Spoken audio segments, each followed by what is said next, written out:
इस वक्त हमारी टीम जमुना विहार अमन समाज पार्टी के कार्यालय में हमारे साथ में एमडी नाजिर भारती हैं। आज उनका कहना ये है जैसे कि पूरे हिंदुस्तान में महंगाई का सिलसिला चल रहा है, ये पेट्रोल 100 के पार, सरसों का तेल 250 के पार। तो अब इसी विषय पे इनसे बात करेंगे कि इनका क्या नज़रिया है। सबसे पहले सर आपका बहुत बहुत शुक्रिया, क्या मानते हैं इस? देखिए, महंगाई जो है इस टाइम चरम सीमा पार कर चुकी है। जनता का बेहाल है, जनता खून के आंसू रो रही है।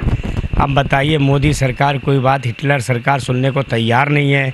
मजबूर होकर अमन समाज पार्टी ज्ञापन दे रही है और धरने प्रदर्शन भी कर रही है। अभी हमने पंजाब में मोदी का पुतला भी फूंका है और पूरे भारत में जहाँ जहाँ अमन समाज पार्टी के लोग हैं वहाँ हमने अलर्ट कर दिया है कि महंगाई के खिलाफ़ लड़ाई जारी रखो। अगर तुम्हें जेल जाना पड़े जेल जाओ, कोई दिक्कत नहीं, मगर जनता को राहत दिलाओ महंगाई से।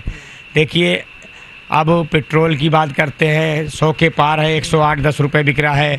अगर आप डीजल की बात करते हैं वो भी 100 के आसपास हो गया है। रसोई गैस की बात करते हैं वो भी 900 के आसपास हो गई है। देखिए, मोदी सरकार क्या सरकार है ये? मैं तो कहता हूँ ये निकम्मों की सरकार है। मुझे ये लफ्ज़ यूज नहीं करना चाहिए मगर करना पड़ रहा है मजबूर होकर। निकम्मों की सरकार है। देखिए, मोदी सरकार में हिटलरी आ गई। अगर इनका कोई नेता अब शब्द बोलता है उस पर भी इनका काबू नहीं है प्रधानमंत्री जी का। कल मुझे बड़ा अफसोस हुआ जब मीनाक्षी लेखी का बयान सुना तो वो ये कह रही है मवाली। अरे मीनाक्षी जी या मोदी सरकार मुझे बताएंगे मवाली शब्द क्या होता है? उन्होंने तो अभी एक स्टेटमेंट देकर उन्होंने माफ़ी मांगी है। देखिए, माफ़ी मांगने से अब मैं आपको गाली दे दूँ फिर माफ़ी मांगूँ, देखिए वो समाधान नहीं है। देखिए, किसान हमारे देश का अन्नदाता है। अगर किसान अन्न उगाना बंद कर देगा हम भुखमरी पे आ जाएंगे।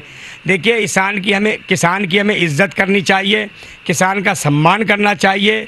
किसान अगर है तो भारत है और हम जिंदा हैं। देखिए, किसान की जो समस्याएं हैं, जो बातें हैं, वो किसान की क्या ना ऐसा है कि वो समस्याएं और वो बातें मोदी सरकार को बिना शर्त मान लेनी चाहिए, क्योंकि किसान कोई नाहक बात नहीं कर रहा है, वो अपना हक मांग रहा है। मेरी बात ये समझ नहीं आती मोदी सरकार को क्या परेशानी है उनकी बात मानने में। भाई एक विधेयक लाए, आपका अगर किसान नहीं मान रहा है तो उसे वापस ले लो, उसमें दिक्कत ही क्या है? भाई किसान के हक में, आप देश के लोगों के हक में अगर कोई बात होती है तो वो सबसे पहले काम होना चाहिए। ठीक है, आपने देख लिया है, आपने उस पर चर्चा करी नहीं करी, अपनी मनमानी चलाई, ठीक है, मगर अब किसान काफ़ी समय से आंदोलन पे बैठा हुआ है, इसकी कदर करनी चाहिए। अब समय सीमा बहुत बढ़ चुकी है, किसानों का इम्तिहान बहुत हो लिया। मोदी सरकार, आप अपना जो है विधेयक वापस ले लो, किसान को राहत दो। सबसे बड़ी बात ये, जब भी महंगाई पे भी अब काबू होगा। और दूसरी बात ये, आप पेट्रोल, रसोई गैस, पीएनजी, एलपीजी सब पे आपके रेट कम करें। अगर आप रेट कम नहीं करते हैं, अमन समाज पार्टी आंदोलन करेगी, जेल भरो आंदोलन शुरू करेगी और उसमें क्या नाम है, मोदी सरकार को मुँह की खानी पड़ेगी। देखिए, अभी बात रही है इसकी यूपी की। यूपी में देखिए जनसंख्या कानून, लोग कहते थे मोदी सरकार सोच रही थी इसमें मुस्लिमों को बड़ा एतराज़ होगा, फ़र्क पड़ेगा, मगर मुस्लिमों को क्यों फ़र्क पड़ेगा? अगर देश हित की बात होगी तो मुस्लिम सबसे आगे है देश के लिए कुर्बानी देने के लिए। भाई मुस्लिम अगर जनसंख्या पे हमें काबू करना है, अगर देश हित में है, हम तो मुस्लिम सब मिलके ये करेंगे भाई देश हित में अगर कोई बात हो रही है तो उस पर हमें समाधान और उसके साथ कांधे से कांधा मिला के चलना पड़ेगा। अब इसमें मोदी सरकार को मुँह की खानी पड़ रही है, यूपी सरकार को, जो योगी सरकार है। देखिए, जनसंख्या कानून अगर लाना है, मैं तो करूँ अभी से लागू कर दो, अभी से ले आओ। सबसे पहले जितने एमपी एमएलए जितने भी हैं, किसी भी पार्टी के हैं, सबके पहले ये देखो जो मंत्री बने बैठे हैं उनके कितने बच्चे हैं, उनके ही देखो, उनके अपने खुद के कितने बच्चे। अगर उनके 2 से ज़्यादा पाए गए तो उन्हें मंत्री पद से हटा दो। यहाँ से स्टार्टिंग करो। देखो, भारत का एक एक बंदा, एक एक लोग आपकी बात सबसे पहले मानेंगे, उस पर अमल भी करेंगे। आप अमल कर नहीं रहे हैं और पब जनता से अमल करा रहे हैं। वही बात हो गई, अब तो सैया बह कोतवाल अब डर खाए का कहानी है। देखिए, और बहुत से मसले हैं। अब दिल्ली सरकार पे आ जाएं, दिल्ली की बात पर आ जाएं। देखिए, दिल्ली में अब से पहले इतना गंदा पानी नहीं मिला। दिल्ली ऐसे मौसम में पानी से जूझ रही है और जगह जगह पानी के लिए परेशान है। देखिए, पार्लियामेंट स्ट्रीट जो है, जहाँ पे विधानसभा केजरीवाल खुद हैं, वहाँ के विधायक भी हैं और मुख्यमंत्री भी हैं, उस क्षेत्र में पानी की कमी, इतनी कमी की बहुत ज़्यादा दिक्कत, लोग परेशान। बताइए, जब अपने संसदीय क्षेत्र को केजरीवाल पानी नहीं उपलब्ध करा सकते हैं तो दिल्ली को कैसे करा देंगे, सबसे बड़ा सबूत है ये। देखिए केजरीवाल जी, बहानेबाजी छोड़िए, काम करिए, काम करने से ही होगा। अभी हाँ, सुबह मैंने अखबार में देखा हाई कोर्ट ने केजरीवाल को बहुत कड़े शब्दों में फटकार भी लगाई है। उसमें क्या कहा, इन्होंने एक बात कही थी, जब पहली बार कोरोना आया था फर्स्ट टाइम, तो इन्होंने ये कहा था कि किराएदार जितने दिल्ली के हैं आप लोग घर ना जाएं और आप घबराएं नहीं, दिल्ली सरकार आपका किराया देगी। और ये भी कहा मकान मालिकों से दिल्ली से आप संयम रखें, इनका साथ दें। भाई मकान मालिक उन्होंने तो पूरा साथ दिया दिल्ली के, मगर केजरीवाल सरकार ने ये कहा था इनका किराया मैं दूंगा। वो झूठ कहाँ तक है, कोर्ट ने, हाई कोर्ट ने इस बात पर इनकी फटकार लगाई। बताइए कितने शर्म की बात है, नेता कुछ भी बोलता है उस पर अमल नहीं करता है, तो हम इसे कहेंगे झूठा केजरीवाल। भाई झूठा केजरीवाल कहेंगे। और दूसरी बात यह है, आपके क्षेत्र में कहीं भी पूरी दिल्ली में सर्वे करा लो, वाईफाई की जो कहते हैं, दिल्ली में हमने वाईफाई दे दिया, वाईफाई उसी जगह पे मौजूद है जहां इनके अपने पार्टी के वॉलेंटियर हैं, एक तरीके से मैं उन्हें चमचे कहूँगा, वह उन्हीं को दिया है, वरना और किसी के पास वाईफाई नहीं है। और दूसरा ये, कुछ जगह पे जहां वाईफाई लगा है, जिनके मकानों पे उनके बिलों में से पैसे भी कम नहीं हो रहे बिजली के, जो उस पर यूज हो रहा है। ये भी एक लापरवाही है दिल्ली सरकार की। देखिए दिल्ली सरकार की लापरवाही तो बहुत है। अब आ जाओ स्कूलों पर, स्कूलों में एक बहुत लापरवाही है दिल्ली सरकार की। अब तक आज 2 साल होने को हो गए, तो बच्चा दिल्ली का जो है परेशान है, पढ़ाई पूरी नहीं कर पा रहा है। उसे ना तो वाईफाई की सुविधा है, ना उसे गैजेट की सब सुविधा है, मोबाइल हो या लैपटॉप हो, किसी चीज़ की सुविधा उसे नहीं दी गई है सरकार ने। बताइए वो पढ़ाई कैसे करे। वैसे वादे बहुत करते हैं बड़े बड़े कि मैं ये कर रहा हूँ, मैं वो कर रहा हूँ। मुझे ये बताएं, आपने दिल्ली में स्कूल कितने बनाए, दिल्ली में कॉलेज कितने बनाए, दिल्ली में हॉस्पिटल कितने बनाए? यही मैं मोदी सरकार से पूछना चाहता हूँ कि दिल्ली में तुमने कितने स्कूल, कितने कॉलेज और कितने तुमने वो हॉस्पिटल बनाए? अरे भाई, देश की जो स्ट्रक्चर है वो स्वास्थ्य, शिक्षा, स्वास्थ्य पर टिकी हुई है, रोजगार पर। अगर ये 3 चीज़ें ठीक होंगी तो हिंदुस्तान का नागरिक अपने आप खुशहाल हो जाएगा।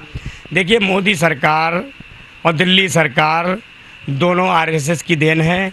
दिल्ली में जब उन्होंने इसे लाए थे, आरएसएस ने एक आंदोलन चलाया था, अन्ना आंदोलन, उसकी देन है ये। बाद में सब आपके सामने पोल खुले हैं। मैं तो जनता से यही अपील करूँगा, देखिए जो लोग जातिवाद, धर्मवाद और दुनिया भर की बातें करते हैं उनको नकारें, उन्हें मुंहतोड़ जवाब दें। अमन समाज पार्टी है, अमन समाज पार्टी किसी विशेष धर्म या इस्लाम या विशेष क्या नाम किसी बाद में नहीं है। वो ये कहती है पहले हम भारतवासी हैं और भारत के हैं, हमारी पहचान भारतीय के रूप में होनी चाहिए। इसलिए मैंने एमडी नाजिर भारतीय, जितने लोग पार्टी से जुड़े हैं सबको कहा गया है कि अपने नाम के पीछे या आगे जहाँ भी भारतीय लगाएं। देखिए भारत हमारी शान है और भारत विश्वगुरु बनेगा, इंशाअल्लाह ज़रूर बनेगा, मगर मोदी सरकार में रह के नहीं बन सकता। क्योंकि हमने देख लिया है मोदी सरकार ने भारत को अब 70 साल पीछे कर दिया है। 70 साल से जो मेहनत लोग कर रहे थे, चाहे वो किसी पार्टी को, भारत को यहाँ तक लाए थे, आज 70 साल पीछे मोदी सरकार ने कर दिया है। और दिल्ली को 20 साल केजरीवाल सरकार ने कर दिया है। देखिए भारत और दिल्ली सरकार, क्या नाम है, केंद्र सरकार और दिल्ली सरकार, देखिए भारत की जनता के लिए इन्हें सोचना पड़ेगा। जो भारत की गरीब तबके के लोग हैं उनके लिए सोचना पड़ेगा और उनके लिए क्या नाम है, सहूलियतें लागू करनी पड़ेंगी। अब प्रधानमंत्री मोदी जी को देख लीजिए, उन्होंने जगह जगह पेट्रोल पंप पर बैनर लगवाए हैं कि 4 किलो गेहूँ, 1 किलो चावल आपको हम फ्री दे रहे हैं। अरे मोदी जी, क्या तुम अपने घर से लाए थे पैसा जो फ्री दे रहे हैं? दुनिया भर के होर्डिंग पोस्टर लगा रहे हो। ये तो भारत के लोगों को टैक्स का पैसा है, गाड़ी कमाई है, उसे दे रहे हो आप। और उसमें भी क्या ये ढंढोरा पीटोगे? और जितनी एलपीजी की जितनी सब्सिडी थी, पिछले 2 साल से सब्सिडी नहीं आ रही है। मोदी सरकार उसे भी डकार गई है। देखिए कितनी नीचता की बात है, कितनी हद करने बातें हैं इन सरकारों की। सब ये सब्सिडी, हर चीज़ का पैसा ये डकार रहे हैं। इन्हें बताइए क्या इन पे भरोसा करेगी जनता? मैं तो ये कहता हूँ, अब जो इलेक्शन होंगे, जनता से अपील करता हूँ, आप उन्हें वोट दें, उन्हें उनका साथ दें जो महंगाई से आपको राहत दिला सकें, आपके बच्चों की एजुकेशन करा सके, आपका शिक्षा का ध्यान रख सकें, आपको शिक्षा मुहैया हो सके, आपका सारा इलाज फ्री में हो, आपका जितना भी जो खर्चे हैं और पढ़ाई है। अगर अमन समाज पार्टी कहीं भी आती है, किसी राज्य में आती है या केंद्र में भी कहीं हिस्सा लेती है, आती है, तो अमन समाज पार्टी सबसे पहले क्या नाम है, ग्रेजुएशन तक जो क्या नाम है उसका जो है फ्री कर देगी। ग्रेजुएशन तक सब कुछ फ्री कर देगी, और उसके बीच में जब ग्रेजुएशन के बीच में बड़ी बड़ी कंपनियों से टाई अप करेगी, बात करेगी, देश विदेश से बात करेगी, वहाँ जो स्टूडेंट पढ़ रहे हैं उनका खर्चा निकलना चाहिए, उन्हें आगे क्या नाम है उनकी सहूलियतें पूरी होनी चाहिए, जब ये देश तरक्की करेगा। ये ऐसे तरक्की नहीं करेगा कि पकौड़ा तल लो हैं, पकौड़ा तलने के लिए सरसों का तेल चाहिए। आज सरसों का तेल 200 से पार कर दिया। ये देखिए अडानी और पतंजलि जो बाबा रामदेव हैं, इनकी बहुत बड़ी साजिश है सरसों के तेल की, और रिफाइंड ऑयल जितने भी हैं, इन दोनों ने पूरे भारत में इस चीज़ पे कब्जा कर लिया है। आज तेल कहाँ पहुँच गया बताइए, ये कहाँ से इतना महंगा हो गया? जो चीज़ अब से 6 महीने पहले 80 रुपये में आती थी, आज 200 के पार है। ऐसे कौन सी खेत या कौन सी जगह से तुमने इतनी महंगी चीज़ खरीदी है? हमें उसका सबूत दे मोदी सरकार। क्यों नहीं उनके खिलाफ कार्रवाई करती है? क्यों नहीं उनसे कहती है कि भाई ये तेल क्या नाम है, ये ज़मीन से तो उगता नहीं है, विदेश से तो आता नहीं है। सरसों जब उसके बीज उगते हैं, जब वो फसल आती है, उससे तेल बनते हैं, तो इतना तो महंगा नहीं होना चाहिए, सीधी बात है। देखिए, इस मोदी सरकार को गरीब जनता की आवाज़ सुननी पड़ेगी। अमन समाज पार्टी इसलिए कहा है गरीब जनता की आवाज़। अब अमन समाज पार्टी गरीबों की आवाज़ उठाती रहेगी, उनके लिए क्या नाम संघर्ष करती रहेगी। और अमन समाज पार्टी अगर गरीबों की आवाज़ उठाते, गरीबों की मांगें पूरी करने के लिए जेल भी जाना पड़े, धरने आंदोलन करने पड़े, जेल भरो आंदोलन हम शुरू करने वाले हैं, तो उसमें साथ देगी। देखिए, हम भारत के देशवासियों से यही अपील करना चाहते हैं, आपका वोट बहुत कीमती है। इन चटुखोरों को वोट ना दें जो धर्मवाद और जो उल्टी सीधी बातें करते हैं। देखिए, देश की बात करें, देश के हित में बात करें। देखिए, देश पहले देश है, बाकी बाद में सब कुछ है। देखिए, अमन समाज पार्टी पूरे भारतवर्ष को के लोगों को यही संदेश देना चाहती है। देखिए, तरक्की और बुलंदी और देश खुशहाल जब ही होगा जब देश में राजनीति ठीक होगी। ये भ्रष्टाचार राजनीति, जो गुंडे बदमाशों की राजनीति, ये ख़त्म होनी चाहिए। ठीक जी जावेद साहब, आप क्या बोलना चाहते हैं? मैं दिल्ली सरकार पे बात करना चाहता हूँ। दिल्ली सरकार जो इन्होंने घरेलू मीटर लगाए थे, उस पर इन्होंने स्ट्रीट लाइट लगाई है, और उसका बिल इन्होंने कहा था 300 यूनिट हम फ्री देंगे, 30 यूनिट। वो 30 यूनिट फ्री ना होके वो पब्लिक ही पैसा भर रही है, वो 30 यूनिट का भी। तो उस पर हमने अभी ITI लगाई है, और उसके लिए हम हाई कोर्ट की भी तैयारी कर रहे हैं कि दिल्ली सरकार ये जुमले की सरकार है, ये कह देती है कुछ लेकिन होता कुछ नहीं है इनसे। और ये वाईफाई का बिल पब्लिक पे कर रही है। इन्होंने कैमरे लगाए हैं, वो सारे कैमरे बंद हैं। जो कैमरे चल रहे हैं उसका बिल पब्लिक भर रही है। तो भाई ऐसी सरकार से होने से क्या फ़ायदा?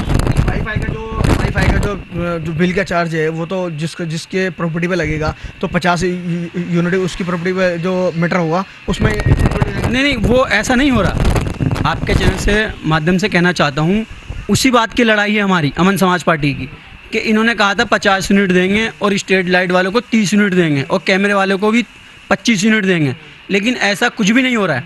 उसी की पूरी छानबीन करके हमने ITI लगाई है, और इसके लिए हम हाई कोर्ट जाने के लिए बिल्कुल तैयार बैठे हैं। उसका जवाब आते ही हाई कोर्ट पे हम अपील करेंगे, जाएंगे, और इस सरकार को मुँह की खानी पड़ेगी वहाँ हाई कोर्ट के अंदर। और ये सिर्फ कह देती है सरकार, करती कुछ नहीं है। जुमले की सरकार है, हम ये करेंगे वो करेंगे। दिल्ली संभल ले रही और पूरे हिंदुस्तान में चले बांटने बिजली। भाई, पहले जिनको कह रखा है आपने 25 यूनिट 30 यूनिट, उनको तो फ्री दो, लेकिन कोई फ्री नहीं। आज लोग हमारे पूरे दिल्ली के अंदर इतने परेशान हैं, इतने फ़ोन आते हैं हमारे पास कि हमारा बिल बढ़ के आ रहा है जी, बढ़ के आ रहा है जी, और ऐसा आ रहा है जी। हमने पूरा सर्वे करा, वो सब गलत है। एक साहब का 29,000 कुछ का बिल आया, जमुना पार के लोग थे वो। हमने अपने वकील को हायर करके केस में कोर्ट डाला, उसके अंदर 1 हफ्ते के अंदर जवाब आया हमारे पास, उसका बिल 0 अंदर। इतनी बड़ी धांधली हो रही है। तो दिल्ली सरकार इसको देखे, और नहीं तो हम बिल्कुल तैयार बैठे हैं आंदोलन करने के लिए। और अब इस बार आंदोलन होगा मुख्यमंत्री के घर पे, उसके बाहर धरने में बैठेंगे हम लोग इंशाल्लाह। इनका जैसे कि मानना ये है, अगर मुख्यमंत्री साहब हमारे जैसे दिल्ली के CM अरविंद केजरीवाल साहब अगर इस पर कोई एक्शन नहीं उठाते, तो इनका मानना यही है कि हम CM साहब के घर पे धरना देंगे। अमन समाज पार्टी के जितने भी कार्यकर्ता हैं वो दिल्ली आन के केजरीवाल साहब के घर पे धरना देंगे। कैमरा में सुहेल के साथ में मोहम्मद शाहिद अंसारी, जमुना बिहार।